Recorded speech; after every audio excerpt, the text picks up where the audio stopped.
கேஸில் லீக்கேஜ் இருந்தனால இண்டக்ஷனில் தான் ஒன் டே ஃபுல்லாக சமைக்க போகிறோம் அப்படின்னு சொல்லி லாஸ்ட் வீடியோவில் சொல்லியிருந்தேன் இல்லையா. ஸோ பால் காய்ச்சியாச்சு, பருப்பும் வச்சாச்சு. இப்போ இட்லி வந்து நம்ம எப்படி செட் பண்ணி செய்ய போகிறோம் அப்படின்னு சொல்லி தான் உங்ககிட்ட காட்ட போகிறேன். ஆக்சுவலாக இட்லிக்கு பார்த்தீங்க அப்படின்னா நம்ம ஃபஸ்ட்டு ஆன் பண்ணிவிட்டு அதில் வந்து மெனுவில் வந்து இட்லி அப்படின்னு சொல்லி இருக்கும்.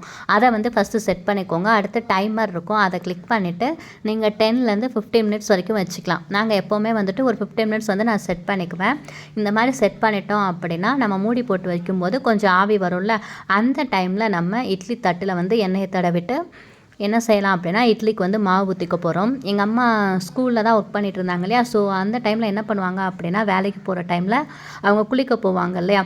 அந்த டைமில் தான் இட்லி ஊற்றி செட் பண்ணி வச்சுட்டு போயிடுவாங்க. ஸோ நம்ம 10லேருந்து 15 மினிட்ஸ் செட் பண்ணி வச்சுட்டு போயிட்டோம் அப்படின்னா ஆட்டோமேட்டிக்காக அதுவாகவே இட்லி வந்து ஆஃப் ஆயிரும். வந்து எடுத்து சாப்பிட்டு போகிறதுக்கு கரெக்டாக இருக்கும். எதுக்காக இப்போ இந்த தட்டு மூடி வைக்கிறோம் அப்படின்னா நிறைய பேர் வீட்டில் இட்லியில் வந்து தண்ணி ரொம்ப சொட்டி வேர்த்து போய் கிடக்கும். அந்த கீத்தட்டு இட்லி சாப்பிட முடியாது. ஸோ இந்த மாதிரி இருக்கிறத தவிர்க்கிறதுக்காக தான் மேலே வந்து ஒரு தட்டு போட்டு மூடிட்டோம் அப்படின்னா நமக்கு இட்லி சூப்பராக ரெடி ஆயிரும். நமக்கு ஃபுல்லாக டைமர் முடிஞ்சதுக்கப்புறம் நம்ம எடுத்துக்கலாம். இது பக்கத்துலேயே நின்று நம்ம பார்க்கணும் அப்படின்னு கூட கிடையாது. இப்போ இன்னும் நமக்கு 4 மினிட்ஸ் தான் காட்டுது. 4 மினிட்ஸ்க்கு அப்புறம் வந்து நம்ம ஓப்பன் பண்ணிக்கலாம்.